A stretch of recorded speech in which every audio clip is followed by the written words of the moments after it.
राम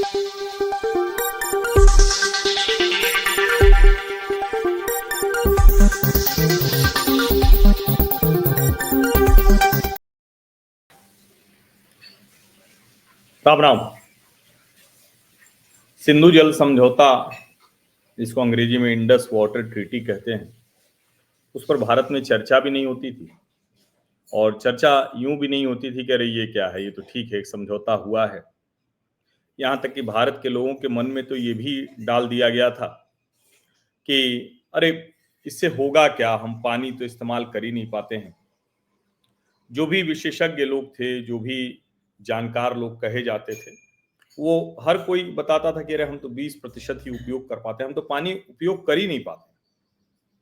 अब उपयोग नहीं कर पाते हैं, क्यों नहीं कर पाते हैं, इस पर बात नहीं होती थी। नहीं कर पाते हैं, हम तो पानी उपयोग ही नहीं कर पाते हैं। तो ये ऐसे लगता था कि जैसे सिंधु जल समझौता हम न करते तो हमारे यहाँ पानी इतना भर जाता, बाढ़ आ जाती, मुश्किल हो जाती, हम संभालते कैसे, हम सक्षम नहीं। इसी तरह से आपको याद होगा जम्मू कश्मीर पे जो 370 था, तो उसको भी ऐसे कहा जाता था कि इससे क्या होगा, कौन सा फर्क पड़ने वाला है, बेवजह का हंगामा है। क्योंकि नेहरू जी ने कहा था घिसते घिसते घिस जाएगा। अब ये समझ में आ रहा है कि 1960 में ये जो सिंधु जल समझौता हुआ, जिसकी कोई वजह नहीं थी और होनी भी थी, तो बहुत थोड़ा पानी देकर पाकिस्तान को पूरे पानी का हम उपयोग करते। और तब से अगर हम उपयोग कर पाए होते तो आज जो हम कह रहे हैं कि चीन ब्रह्मपुत्र पर इतना बड़ा बांध बना लेगा, पाकिस्तान में जो बांध है उसका काम तेज कर रहा है, वो सब खतरे हमको नहीं दिखते। अच्छी बात है कि सिंधु जल समझौता नरेंद्र मोदी की सरकार ने रद्द किया और कल सिंधु जल समझौते पर ही किसानों के साथ संवाद करते हुए शिवराज सिंह चौहान ने साफ साफ कहा कि भारतीय किसानों के हक का पानी जवाहरलाल नेहरू ने पाकिस्तान को दे दिया। और सिर्फ पानी नहीं दिया, 83 करोड़ रुपए भी दिए।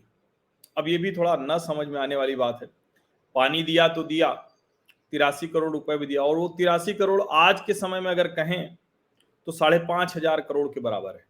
ये इतना पैसा दे दिया। अब वो किसानों से बातचीत कर रहे थे, किसान संगठनों से बातचीत कर रहे थे, और उन्होंने बहुत विस्तार से उसको बताया। अच्छा, ये जो सिंधु जल समझौता रद्द होने पर किसानों से संवाद कृषि मंत्री कर रहे थे, वो हरियाणा, जम्मू कश्मीर, पंजाब, उत्तराखंड, पश्चिमी उत्तर प्रदेश, हिमाचल और राजस्थान, यहां के आए हुए किसान संगठन और किसान थे। संयुक्त किसान मोर्चा और भारतीय किसान यूनियन ने भी इसको हिस्टोरिकल बताया है, ऐतिहासिक निर्णय बताया है। क्योंकि पहलगाम में जब धर्म पूछकर आतंकवादियों ने हमारे भारतीयों को मार दिया, हमारे देशवासियों की हत्या कर दी बर्बर निर्मम, तो भारत सरकार ने सिंधु जल समझौता रद्द करने का। अब पाकिस्तान गिड़गिड़ा रहा है, कोशिश कर रहा है कि फिर से उसी तरह से बहाल हो जाए। पहली बात तो बहाल होनी ही नहीं चाहिए, और अब अगर कभी बहाल होगी भी तो उस तरह से तो नहीं। क्या क्या बताया वो मैं शिवराज सिंह चौहान के मुंह से ही बता देता हूं, वो खुद कहें तो ज्यादा अच्छा है। ये जो एजेंडा है, अगर आप इसको देखें तो कृषि मंत्री देश भर के किसानों से संवाद कर रहे हैं। क्योंकि होता क्या है, कोई भी बात कही जाती है तुरंत कहा जाता है कि सरकार जब बात ही नहीं करती है तो अच्छा निर्णय भी ले। जो लोग कृषि कानून का कोई विरोध नहीं कर पाते थे, कहते थे कि सरकार समझा नहीं पाई। तो अब आपकी जानकारी के लिए 65,000 गांवों के 1.25 करोड़ किसानों से संवाद करने जा रहे हैं कृषि मंत्री। 29 मई से 12 जून तक ये अभियान चलेगा। कृषि वैज्ञानिकों की 2170 टीमें वो किसानों के पास जाएंगी। यानी बहुत लार्ज स्केल पर ये सब करने की कोशिश है। मूल क्या है इसमें, जो एग्रीकल्चर इनोवेशन है, यानी कृषि के क्षेत्र में जो नवाचार है उसको करना है, और उसके साथ साथ जो खेती में क्या कुछ हो रहा है, कैसे हो रहा है, उसके बारे में वो बात करेंगे। अब जाहिर है जब वो जागरूकता उनमें हो पाएगी तभी तो नवाचार कर पाएंगे, तभी तो कुछ कर पाएंगे। ऐसा ये तभी संभव हो पाएगा ना। तो मुझे लगता है कि ये जो एक मतलब बहुत स्पष्ट तौर पर जो नजर आ रहा है कि भारत का जो एक मकसद है, अब वो मकसद जो है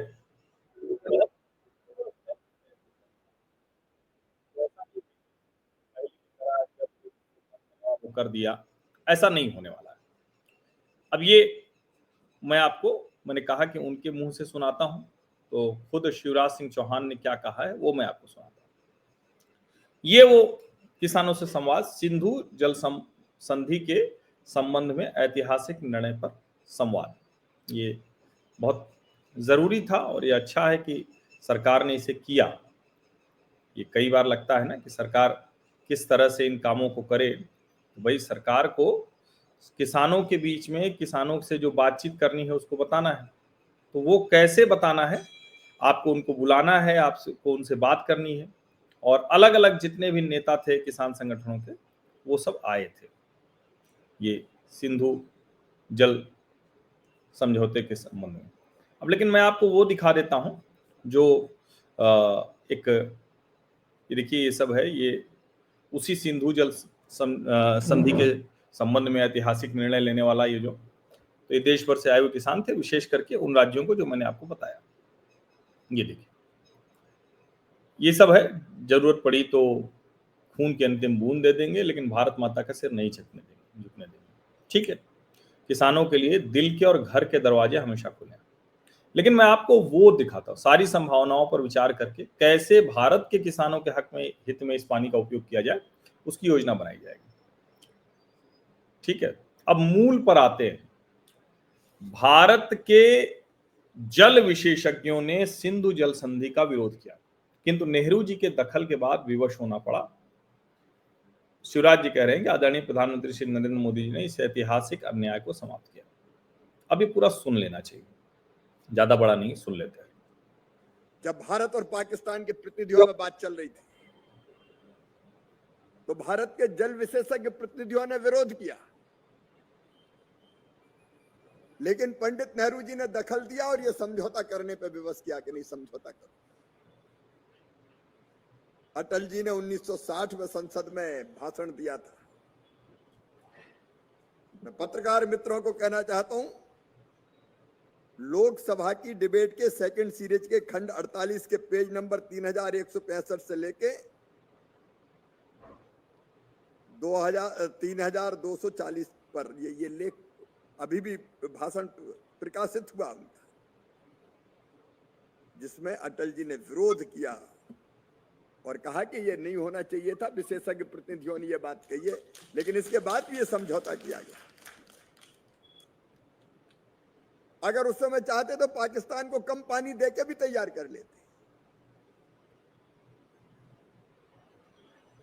पाकिस्तान के राष्ट्रपति अयूब खान ने कहा उस समय कि यह संधि तो होती नहीं अगर भारत के प्रधानमंत्री नेहरू इसमें दखल नहीं देते। एक बहस के दौरान शांति के पैरोकार पंडित जवाहरलाल नेहरू जी ने यह कहा कि हमने 83 करोड़ रुपया देकर शांति खरीदी है। ये कैसी शांति थी, कैसी शांति थी। पानी भी गया, पैसा भी गया, और पानी के बिना दुनिया नहीं चलती। रहीमन पानी राखिए, बिन पानी सब सून। पानी के बिना खेती नहीं होती, पानी के बिना जिंदगी नहीं चलती, पानी के बिना तो बिजली भी नहीं बनती। पन बिजली योजना है, हाइड्रो पावर प्रोजेक्ट पानी से ही बनता है।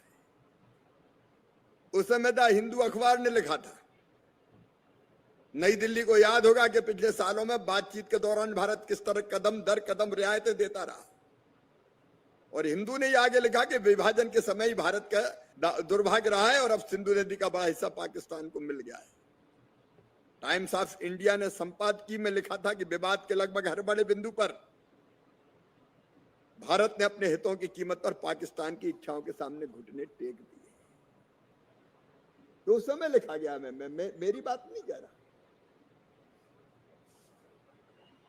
लेकिन उस ऐतिहासिक अन्याय को समाप्त किया प्रधानमंत्री नरेंद्र मोदी जी ने। हम उनका अभिनंदन करते हैं।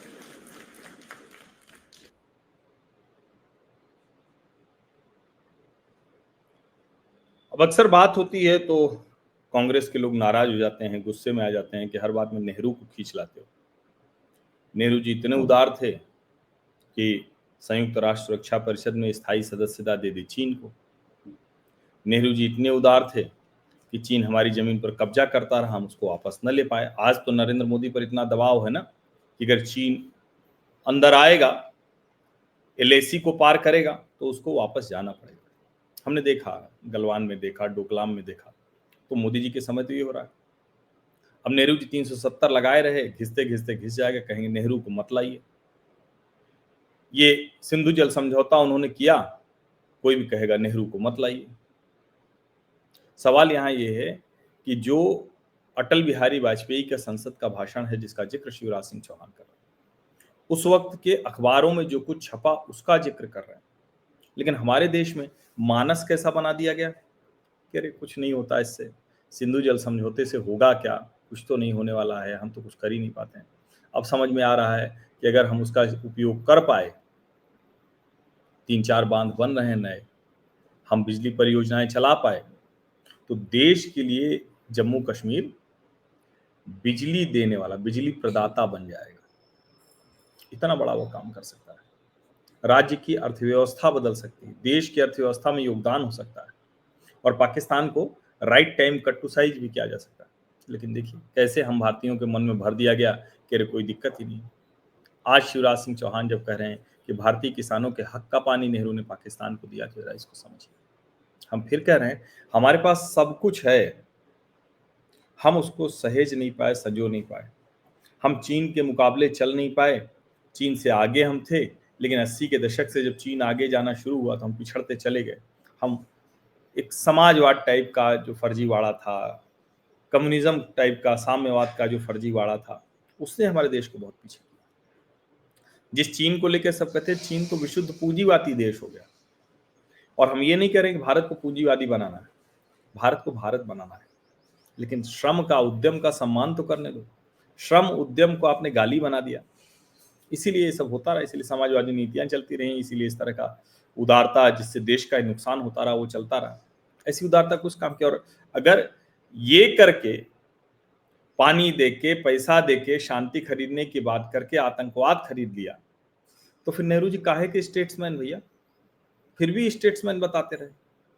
यानी कोई आके हमारे घर में घुस के मार दे, हमारे यहाँ आतंकवाद फैलाए, हमारे यहाँ खून की नदियां बहाए, हम उसको पानी पैसा देते रहें और कहें कि हम तो स्टेट्समैन हैं। मनमोहन सिंह जी को भी ऐसे आज के समय बहुत लोग स्टेट्समैन कहते हैं 26/11 के बाद। अब उसकी चर्चा तो होगी, नेहरू जी की भी चर्चा होगी, जरा सोचिए।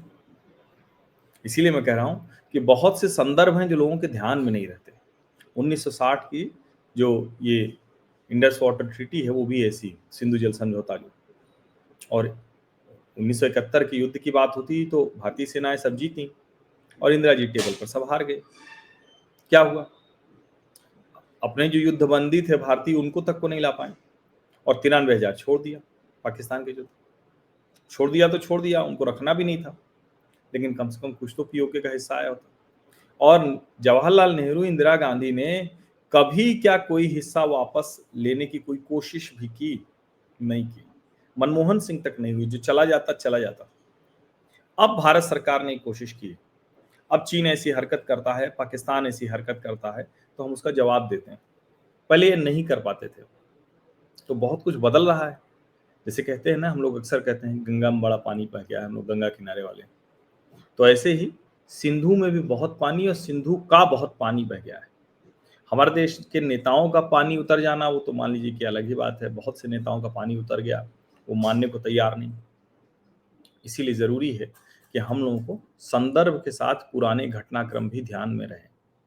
शिवराज सिंह चौहान ने कृषि मंत्री के तौर पर यह संदर्भ बताकर देश को थोड़ा सा जागृत करने की कोशिश की है। वो कर रहे हैं किसानों के लिए जागरूकता अभियान, किसानों के लिए कृषि नवाचार और जागरूकता का अभियान चला रहे हैं। सिंधु जल समझौते से जो प्रभावित होने वाले जो राज्य हैं, जहां का पानी है, वहां के किसानों से बात कर रहे हैं, लेकिन दरअसल ये देश को जागृत करने का काम है, और बड़ा जरूरी है जागृत होना। अगर जागृत नहीं होंगे तो फिर आप उन चीजों को सही संदर्भ में समझ नहीं पाएंगे। समझना बहुत आवश्यक है। दुनिया में जिस तरह की स्थिति है, भारत अपना, इसको कहते हैं ना कि रिक्लेमिंग द ग्राउंड कर रहा है। हम अपनी खोई हुई शक्ति, अपनी जो शक्ति है उसको पहचान कर उसका सदुपयोग कर रहे हैं, लेकिन उसके लिए जरूरी है कि हमें ऐतिहासिक संदर्भ भी ठीक से पता हो। आप सभी का बहुत बहुत धन्यवाद। सब्सक्राइब अवश्य कर लीजिए, नोटिफिकेशन वाली घंटी दबा दीजिए, लाइक का बटन दबा दीजिए, अधिक से अधिक लोगों तक इस वीडियो को पहुंचा दीजिए। धन्यवाद।